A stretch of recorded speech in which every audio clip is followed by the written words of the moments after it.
Can AI spot your health problems faster than a doctor? We all know the grind: long hours, too much stress, and that feeling of burnout that never seems to go away. Traditional medicine often just slaps a Band-Aid on the symptoms, leaving the root cause unaddressed. But what if there's a better way to get to the bottom of what's really going on with your body? Today, we'll talk about how AI-powered health tracking can pinpoint hidden health issues, how to use your own biometric information to have more productive conversations with your doctor, and find out which simple lifestyle changes can make a massive difference in your mental and physical well-being. Stick around to find out how to turn all of that information you're tracking into something useful. This is Brobots, formerly known as The Fit Mess. We're the podcast that tries to help you use AI to safely manage your health and well-being. Our guest today is Garrett Wood. Garrett runs Gnosis Therapy and has a pretty unique backstory: multiple head injuries, a motorcycle accident that would make most people swear off anything with wheels, and testosterone levels that were more unstable than crypto prices. But instead of accepting the medical shrug of the "we don't know," he turned to AI to decode his own health puzzle. And it worked. ChatGPT helped diagnose what doctors missed. His blood work proved the AI right. And now he helps other guys stop guessing about their health and start optimizing it. Garrett, that's the short version of the story. Why don't you fill in some gaps for us? Yeah, so I've had a few head injuries, pretty decent ones snowboarding, and I've always had a hard time trying to maintain like healthy testosterone levels. And so, trying to get some DNA, what's going on with chat, went through and actually through that process, it was like, well, if your testosterone levels are this and this, and this is your history, it could be coming from hypogonadism, I think is what they call that. And there's primary, secondary. And so because of my head injuries, they speculated that it was this. So I was able to go and actually reach out to a provider and kind of endocrinologist and walk them through my history, my symptoms. And then they were able to get some blood test order. We confirmed the suspicions that AI had for me, which was pretty wild. They seemed very skeptical at first until we went through the blood work and then intervention, then came back. And then they were like, okay, all right. So hopefully there'll be other people who pave the way for some doctors to be less skeptical of the AI sleuthing out there that's going on. Do you remember the biomarkers that it actually pulled out as far as the blood work goes? Was it like looking at different testosterone types? Were there like bilirubin? Were there things like that are actually showing potential issues there? So it was overall testosterone free. I forget if it's LH but like the, yep. Yeah. Free and then, versus, yeah. Yeah, free versus fine. And so that was pretty interesting. And then with my history of head injuries, they're thinking shearing force on the pituitary gland. And then that would signal the secondary piece. The hard part is AI. I've actually been in a motorcycle accident where if you looked at it, it looked like when someone had taken a sledgehammer and slammed it into the top of the gas tank, right where actually my genitalia hit the gas tank. So the AI was trying to decipher, is it the head injury from snowboarding or is it the actual trauma to your genitals during a motorcycle accident? So it seems to be coming from the pituitary gland, but that was pretty fascinating to kind of work through that with someone. I don't think a doctor, you'd ever have the time to sift through, 2 hours of trying to get through the nuts and bolts of that. I wouldn't know if my insurance would cover it or what that medical bill would cost out of pocket to try to do that work. And did you have multiple blood tests after that to go back through and validate what the effects would be? Yeah, so we went back, we did full blood panel. It came back pretty low, but I'd taken the blood sample about 10 o'clock. So we went back and actually did it even earlier. So the first I could get in for the testing was at 8 a.m. So even then it was substantially like 50 points higher on the total. I forget what the units of measurement are. But that wasn't enough to really do anything. So we were looking at really low testosterone. I'm 42, and it was like in the 300s, which is pretty low. And I'd had a history of that earlier, even when I was 23. And so it was pretty shocking to kind of see that. We went back, we did a little tamoxifen intervention, and it went back to 650 within 3 weeks. So that was a really hyper response to that. And I was having some puffiness in my chest and some like gynecomastia. Nothing hard in there, but definitely tenderness and like putting on like my messenger bag, brushing, like putting on a seatbelt. I'm like, this is not a normal feel. What is this feeling? Yeah. Hypersensitive breast tissue. I'm like, oh, okay, that's not a normal thing. But that all resolved within 4 weeks, I think, actually. So pretty significant. Yeah. You do a lot of work now helping others because of the situations you've been through. Are you able to incorporate any sort of AI into that work? Are there things that you're seeing that are helping men? You work a lot with burnout. Are there things you're seeing that are helping men deal with burnout that can be enhanced by the technology as it advances? Yeah, it's been pretty interesting to kind of work with people, taking their blood test and throwing it through chat and seeing what they come up with. When you're working with burnout, there's a lot of different reasons. I mean, burnout's specifically defined as like a workplace issue, but it doesn't just stop there. It bleeds over into the rest of life. And if you can't get to sleep at night because you're thinking about work and you can't ever kind of get out of that chronic stressed state, everything else kind of unfolds really quickly. And so it does become like a cascading effect, biopsychosocial piece of that. So I try to bring in as many different practitioners as that client presents with issues. So through a little assessment, we're like, okay, great. Maybe it's a conflict with you and your boss or you and your team. Maybe it's a conflict with the budgets that year and you got to do a new sales process. But maybe it's something going on mentally, emotionally about how sensitive you are to those triggers. Or maybe it's something that you've gone through physically, like I had in my TBI injuries. But it also could be nutritional, could be something as benign as like sleep apnea and getting that kind of checked out. So it's really interesting to be able to have them take their symptoms, their blood work, and run that through chat, and then sitting down with them and kind of going through and troubleshooting it with them. It's been fun. It's funny. I have sleep apnea. I have multiple high stress jobs. I spent years on the road to 85% travel. And I definitely, I'm a bit older. I'm 50. So I went through kind of my whole break when I was 40.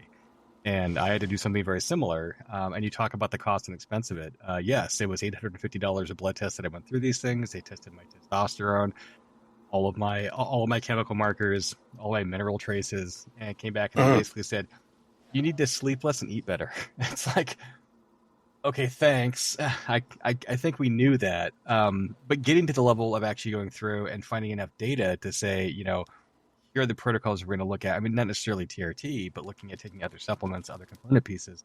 I had a naturopath that I worked with very closely. And, we've slowly brought that up over time and fixed a lot of the, I guess, general metabolic state issues. How much of, and I guess I'm looking at the kind of the executive piece that you're looking at. How many executives out there are actually in this level of physiological and psychological distress that they either just don't know about, or I guess it's an ego thing for me. Like I'm tough enough. I can do this. I can keep flying. I mean, I'm doing it right now. I just got home at 1:00 in the morning from a flight from New York. I took my wife to the airport at 4 a.m. and I've working off of 3 hours of sleep, went to CrossFit, performed terribly. And now I'm here doing a podcast. And I know better. I've been through the downside and I keep doing it and I keep putting myself through this ringer. And I'm a bit better. Like I'll sleep more. I'll get some more pieces in. How much success have you seen people have post 2, 3, 4, 5 years and adjusted these patterns and behaviors to make sure they don't get themselves back in these cycles again? Yeah. So if you've burned out once, you're more susceptible to it multiple times, right? Because it's a lifestyle thing, which is driven by choices, right? But it's choices are really driven by priorities. You have to maintain a relationship with your wife if you want to have a good relationship. You have to maintain your health. You have to maintain resources.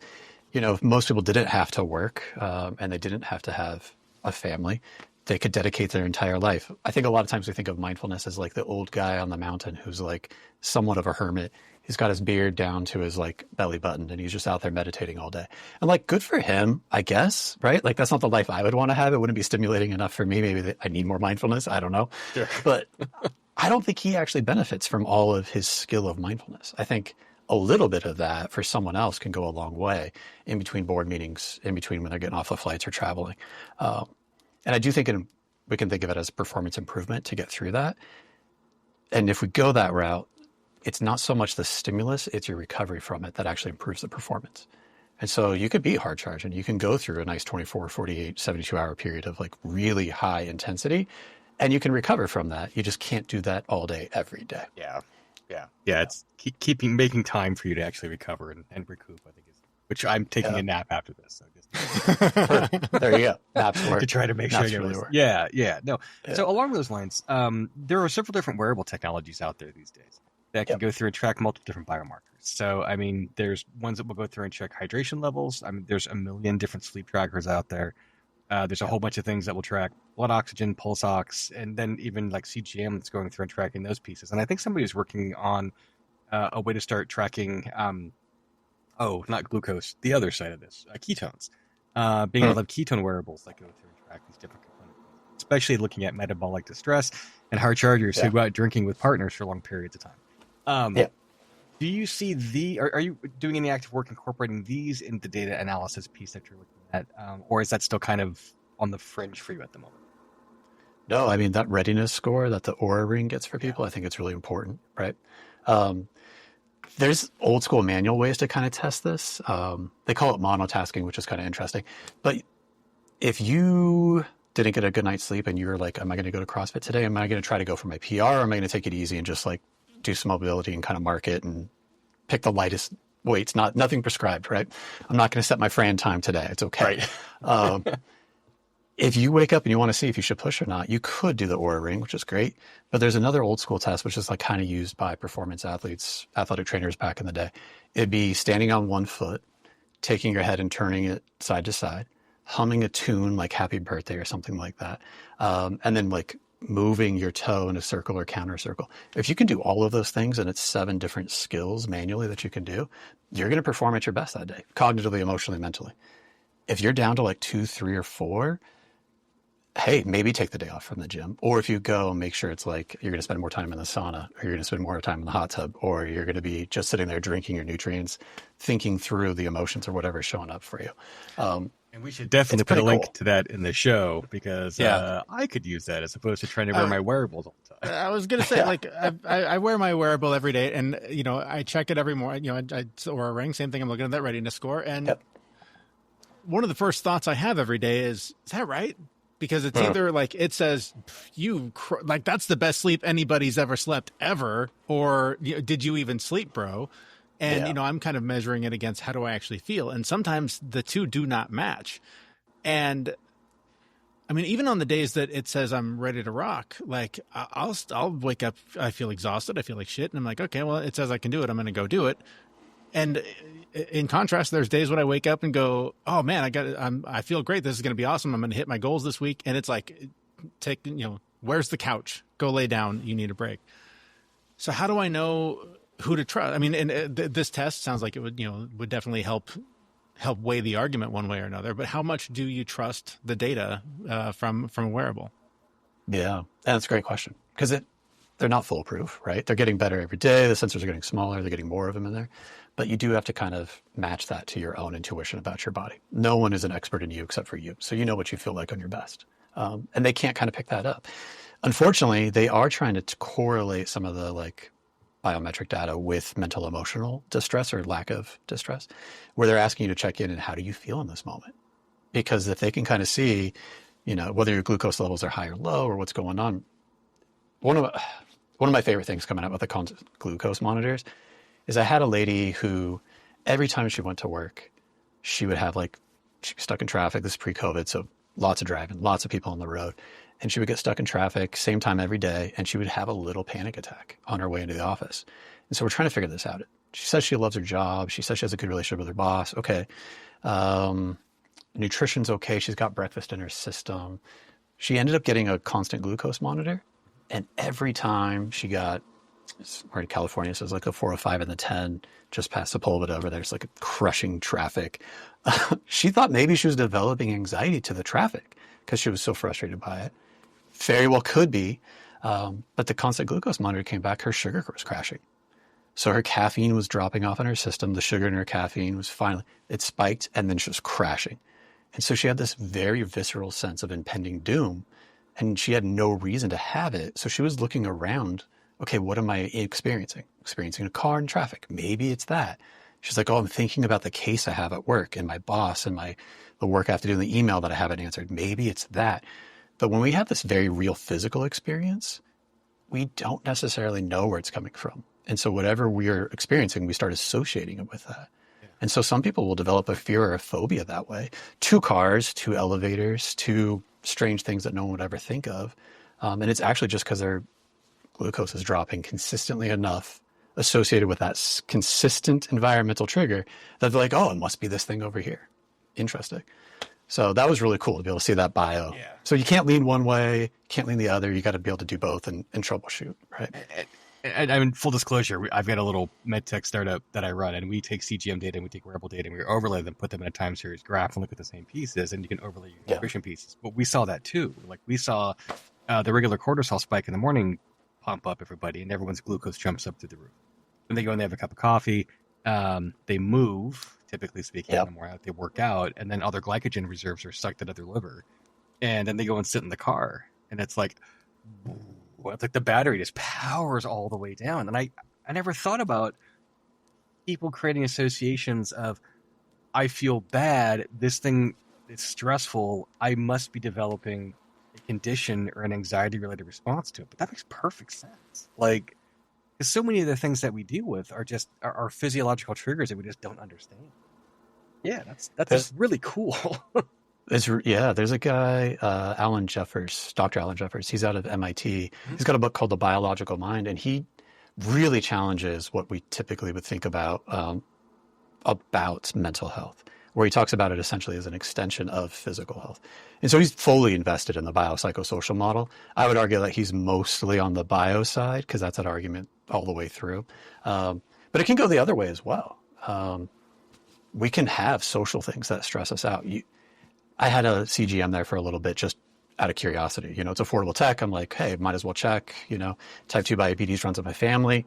I feel like I'm healthy, but who knows? Let's find out, right? And everyone responds a little bit different based upon their gut and whatever else, their sleep, how hydrated they are. So I was wearing one, and I got in a fight with my partner. And later I was looking at the data, and we don't fight very often. I'm very lucky that way. So if it was always like that, I wouldn't be able to see another this. podcast and how you do that.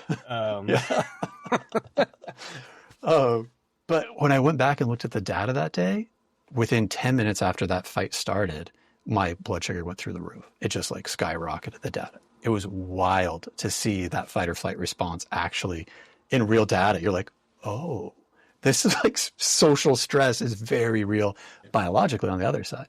So I just get really fascinated and encouraged when you're able to see this data, how it overlaps with the biopsychosocial model. No matter where, it's all one piece. They're all one system working together to create your experience. It's just cool to be able to see the data. It's a little geeky, but it's fun. It is. And the thing that I always get stuck on when we talk about these things and how game changing they can be. And I know there's talk about trying to, get some device of some kind on every, person in North America. The trick is you can have the information, but if the behavior doesn't change, it means nothing. Like you're very well aware of how crappy you're treating your body and how crappy you're living your life. But the actual motivation to change, how do you actually take that step? How do you work with your clients to take that data and incorporate it into something that will move the needle and really turn things around for them? I think people want to change, but I think I think everybody wants to change. I do think that everybody kind of even knows some really good ideas about how to get started. But there's a reason why they do what they do. It serves a purpose for them. Even if they don't know, even smoking a cigarette, it serves a purpose. Hey, I got to get away from this environment for a bit. I got to say bye to everybody. I'm going to go outside. I get 5 minutes to myself where no one can bother me. I'm not expected to do anything. And then I can sit there and take some long, slow, deep breaths. I get nicotine, which boosts my brain, nice little neurotransmitter, so I can feel more focused on whatever I was thinking about. And I'm not bombarded by a bunch of stuff. With people with sensory sensitivity stuff, where they're overwhelmed in an office and they're getting stuck on a cognitive problem where they're just hitting their low in their executive functioning, that is a really tasty way to create a significant change in a pattern interrupt that they can come back and now be more focused. Is cigarette the best way to do that? I don't know. It's an incidental one that definitely works, and it's worked for a long enough period of their life. Can we make it better? Sure. But I don't think taking that solution away from them is actually going to be lasting beneficial behavioral change at first. And I think that's where people get stuck in knowing that they should do something but not wanting to, because it's not taking away the good, fun, healthy stuff that works for people, because now their life actually sucks worse. They're taking away a really good solution that they've been able to rely on, and now they have nothing. Oof, that's not improving their well-being. In the long run, it's good-natured. It's well-intentioned. But in the short run, until that change sticks, it's not actually helpful. It's actually making it harder to be them that day. And if they're going through a really hard time in their life for whatever reason, it's going to make it even harder to change. And another piece, like, how do you trust and interpret the data that you have from the signals that are coming towards you? So if you're getting bad interpretation of signal data, you might be doing these things that you think are going to be life-changing, but ultimately speaking, if they're making you feel worse and you don't know why, that's a demotivator. So, I mean, it's walking this line. I guess along those same lines, most people don't have time to sit there and spend and filter through their data sets. And then not to mention go through and try to understand cross-correlation of time series data sets over a protracted period of time, and then trying to understand what all the other biomarkers and blood markers mean in interpretation of that. AI can obviously play a significant, I guess, human augmented relationship with that data. So we can actually understand those things, maybe not at a physician level, but at least from the perspective that we can feel more informed.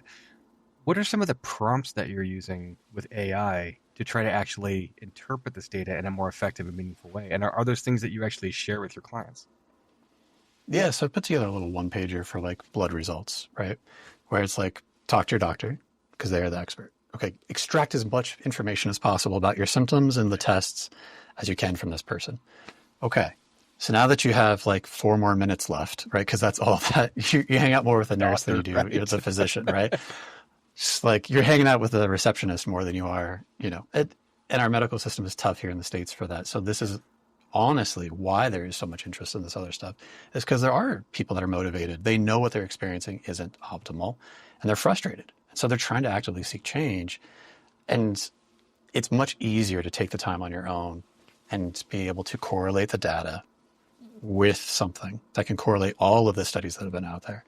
And so the idea is like, hey, here's my blood markers. What do these usually mean? High, medium, low. What are things that you see as the outliers? Okay, great. What are the possible further tests you could do? And then the question becomes, I have all of these symptoms. Is there any way that these might be correlated or not with some of these markers? And that's enough to kind of get whoever AI system you're using to be chatting well enough that then you can actually have something to go and speak to your doctor more informed about. And a lot of doctors have messaging app now, so you can type those questions in really specifically. And I think for doctors, when they have that and they can read it, it actually triggers something in their mind where they're focusing in on, they've already done a lot of the pre-framing work for them. So now they can get really quick and be like, oh, great question. Here's this 2-sentence answer. And now it's enough for that client to go back and have that continued conversation with themselves, essentially, and this huge, nice database in a language that they understand. And a lot of people, they're starting to record their doctor's visits just so they can go back, take that text and type it in to be able to, hey, explain this to me at whatever grade level I need to understand. Am I 5-year-old understanding of it? Am I 10-year-old? Am I 15-year-old? Am I 25-year-old understanding? Because a lot of the language is what gets people's misunderstanding of what's happening. And they don't even know how to take that data and interpolate it into a way where it's meaningful change for themselves. Well, like you said, there's pressure in that moment too. It is, you're in there for 4 minutes or whatever it is, and you're just trying to like absorb whatever as quickly and like try and think of what questions. I mean, it's a firestorm of information typically, where you're like in a stressful situation, trying to be respectful of their time. They're trying to rush out the door to the next thing. That's a brilliant idea to capture that and then try to use the AI to interpret what do I need to take away from this brief conversation. Yeah. And what else could it be, right? Let's get creative with this, right? And also, kids, make sure you check with your state and local laws to make sure that those conversations are allowed to be recorded. Yeah, typically you just need to ask, but definitely. Yeah. But speaking of that, I mean, there's also a lot of concern about sharing this kind of blood work data, like personal health information, with these big AI tools. Are you concerned about that? What safeguards do you take to protect the folks you work with? I am out there raw dogging the data, unfortunately. Yeah. It's unfortunate. It really is. I'm a big believer in privacy, and I think we don't have any, and I think that's like a real problem. I do think that is something that I'm not in a position to advocate for as much as possible. Unfortunately, I'm a much more convenient person, and I am focused on health and wellness and my mental and emotional experience. So in the current state, I've had to choose between those two values, and data privacy lost, unfortunately. So I'm out there. It often does for the sake of convenience, for sure. Yeah. But then I get, those headlines where it's like, the biggest hack and all your data's leaked anyway. So I'm like, okay, well, I guess it didn't really matter. It was already out there.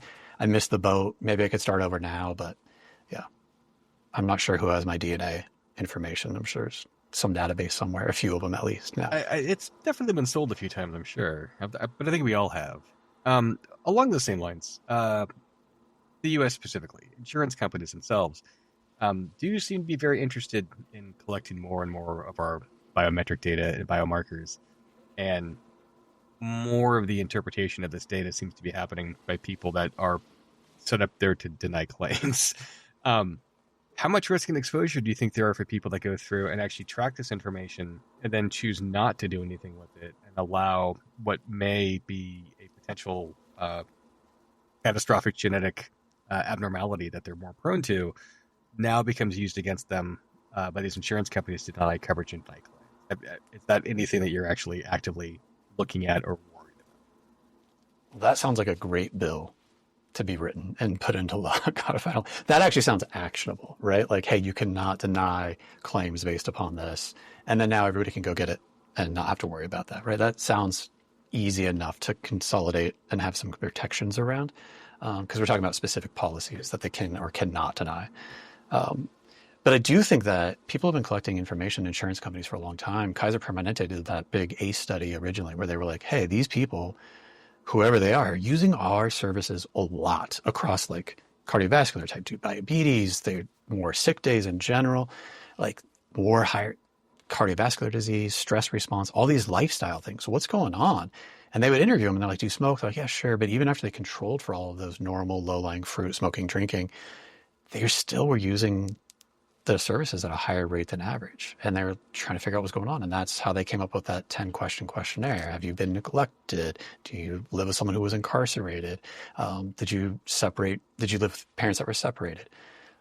Were you abused? Were you neglected? Were you sexually abused, right? But that study, I think, in itself is really fascinating, which was initiated by Kaiser Permanente Insurance Company. And they have access to data in a way that no one else does. And for us to be able to now understand on like a mental, emotional, psychological, developmental level, that those incidences at a young age carry over for the entire lifetime of you as a person, unless it's taken care of and treated. We wouldn't have that insight had Kaiser not had access to that data. So I'm not so much worried about them having data. I'm much more concerned with how they choose to use it to maximize profits and shareholders' values. Yeah, the total lack of guardrails. That's my concern. Yeah.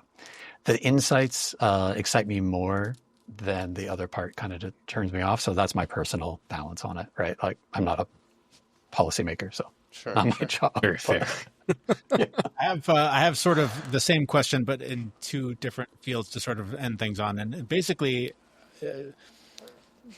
what is sort of the big takeaway for anybody who is considering using AI to sort of manage the different things you help folks with, burnout, maybe primarily, and then I guess parallel to that, getting away from AI, like what are some simple things that you often rely on to help folks start to make those behavioral changes that actually do move the needle for their burnout issues? Yeah. So with AI, you could literally give it like a 24, you could give it, if you have biometric data, you can share it. And you could ask for like very quick and clear interventions and it can provide them for you. But you probably already know that. You probably already know you should be sleeping more. You probably already know you should probably drinking more water, having more vegetables. Is it enough to move the needle? And I think that's the hard part is people don't know, okay, if I eat 3 extra servings of vegetables a day, how long before I can see the change in my mental health, my physical well-being? Ugh. And I don't think we're really bad at those types of feedback systems. Versus like gambling, you're like, cool, pull the slot machine. Nope. Okay, let's go again. It's like a really quick feedback mechanism, right? And so I do think that when people have a way to create more feedback sooner using a wearable, they're actually able to see that, which I think is really beneficial. And then interpreting that data to make it actionable is great because now you can go to AI and be like, give me some ideas. Okay, cool. Let me implement them. Let me try a little experiment that's not terrible. Maybe I go out and take my cigarette break, but instead of smoking the whole cigarette, I smoke half and I do push-ups the rest of the time. I don't know. Whatever works for that person, right?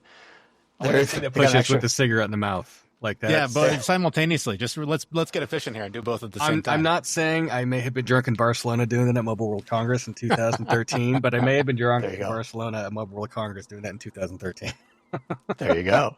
Reminds me of the old school pictures of the cyclist on the Tour de France. Yes, They're just like cigarette out their mouth, just like still smoking. Must keep going. Eating brie on the way. It's amazing. Yeah, appetite suppressant. I don't know, whatever. There's no water. There's only champagne on the route. So enjoy. Enjoy. Carb loading at its finest right there. Yeah. Oh, but with that opportunity to put your intervention with AI and then having the wearable device to give you that feedback, it tightens that loop down really quick, faster than any doctor could, right? Which is kind of cool because then it's encouraging because you run an experiment. It can be appropriate to you. And then you can be like, yay, no, yes, no. Was it worth it? And I think that's what we need more of to make lifestyle interventions more effective. Instead of being like, here's a good idea, or like, here's a very specific idea. Let me modify it for myself so I can make sure it actually aligns with my values and my things I can choose to do. And then did it work or not? And the tighter we can get those experiments, the easier it is to maintain your own motivation. Yeah, absolutely. It's almost like we have to start encouraging people to be biohackers and maybe not use CRISPR to go through and alter the DNA. But I mean, going through and making these small iterative changes, removing the stigma around the idea and the concept that you can go through and actually be in charge of your own health, I think is huge, especially because in Western medicine, we're not taught that. We're just taught that doctors are the authority. Do you advocate being your own authority and looking at these pieces and having multiple different doctors and multiple signals, or do you work with kind of a specialist and then do your own interpretations? Yeah, so I encourage all of the above, right? There's no fight here, right? Yes, we are all on the same team here. People are living longer than ever. They use some of the treatments for medical stuff is just to watch it because they're probably going to die before it affects them. Like that's not bad standard of care, because if you do intervene and you do cause harm, you could speed up that process because you could actually be doing something that's harmful for people. So with medicine's burden of proof, it's really, really high when it comes to that. When we talk to like lifestyle medicine, it's a little bit different. It's like, hey, if I smoke half a cigarette, is it better than a full cigarette? Sure. Yes. What's the downside of that? I don't know. We don't have a deficit of cigarettes in our health. So it's pretty challenging to not make that type of an argument. And people are living really long now. So instead of looking at the medical model or even the biomedical model, even in psychology, where we're talking about like, how do we help someone with depression or anxiety? Sometimes it's how do we help someone improve their well-being? Because if you have a better, healthier lifestyle, including all the different markers that are scientifically shown to improve your well-being, it is protective against diabetes and cardiovascular disease. And the more access to positive emotions daily, for whatever reason, even if it's just watching stupid videos on TikTok, like that actually does boost your immune system. It makes you more resilient against these pathogens that you experience every day. So I do think we need to shift a little bit more into the like positive piece of that, like improving well-being instead of just mitigating these negative effects. And if we get ahead of the curve on that, I think doctors will be happy because they won't have to be trying to do something they're not meant to do. Yeah. Right? It's like sending a guy with a gun to care for someone's mental health. That's not his job. That's a tough job, right? So maybe we need a fireman out there, not a policeman responding to a call. Maybe the doctor isn't the best person to go to, even if they are the most resident expert about the medicine and the medical process going on. If you're trying to improve your life, they may not be the best person. And they often feel that. They're like, sleep more, eat better. And you're like, great. I knew that. Now what? And that's not really good answers. Right. Well, so we need better. Even the scenario you mentioned with the person who is getting stressed out in the car, like I could see that person going to a doctor and getting some sort of anti-anxiety medication because of this thing that they're dealing with, when in fact, maybe let's just time the caffeine a little bit differently, right? Like a doctor's not going to look at it that way. They're going to hear nail, here's my hammer, and hit it. That's sort of the position that they're unfortunately stuck in those 4 minutes they have with you. They're not going to dig deep and go, when do you drink your coffee and how much later are you then hitting that traffic jam? That's just a very interesting way to frame that. We are a big fan of our quick fixes of symptoms versus the actual underlying conditions. They're doing triage, and they've been doing triage, right? Yep. And that is their job. And I do want them to do their job. They just shouldn't be the only person. Like that should not be it. If that's all we have, it's an impossible thing. Like it's just not going to be health, right? Well, and Garrett, you're one of the other tools in the toolbox for folks, another option for people to work with. How can they find you and reach out to you? They can look me up on LinkedIn, Garrett Wood, 2 R's, 2 T's. My mom's a little extra, so she gave me a little extra in my name there. Or it's underneath Gnosis Therapy with a silent G, so it's GNOSIS Therapy. So that's also my website, so people can find me there as well. And you had an offer for our listeners, I believe. Yeah, so I have an assessment out there. If people want to make sure they're going to be successful in 5 years or burned out in 5 years, and they're curious where they're going to end up based upon where they are right now, there's a quick little assessment. It takes about 5 minutes, and they'll know based upon what's going on and where they're going to be. And so in there too, it's really specific. It's not just general advice like get more sleep, because that would be not helpful. It would actually be like based upon where you are relative to burnout and what is the specific hidden driving factor behind your burnout. These might be the easiest places for you to start. The one simple thing you can do that'll make a difference today that you'll feel tomorrow, right? Like Jason's going to feel after his nap after he gets done. I was going to say, do you have one that'll tell if he's about 5 minutes away from burnout? Because I think we may be there. That's too good. Where can we find? Is there a link there that we can throw in the show notes here to get that? Yeah, absolutely. And then on my LinkedIn and Instagram as well. Yeah.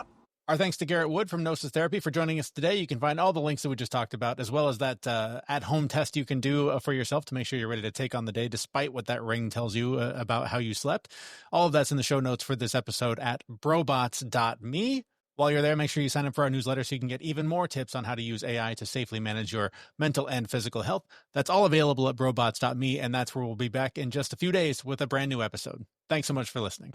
We know this podcast is amazing and it doesn't seem to lack anything, but we need a legal disclaimer. Prior to implementing anything discussed in this podcast, it is your responsibility to conduct your own research and consult your physician.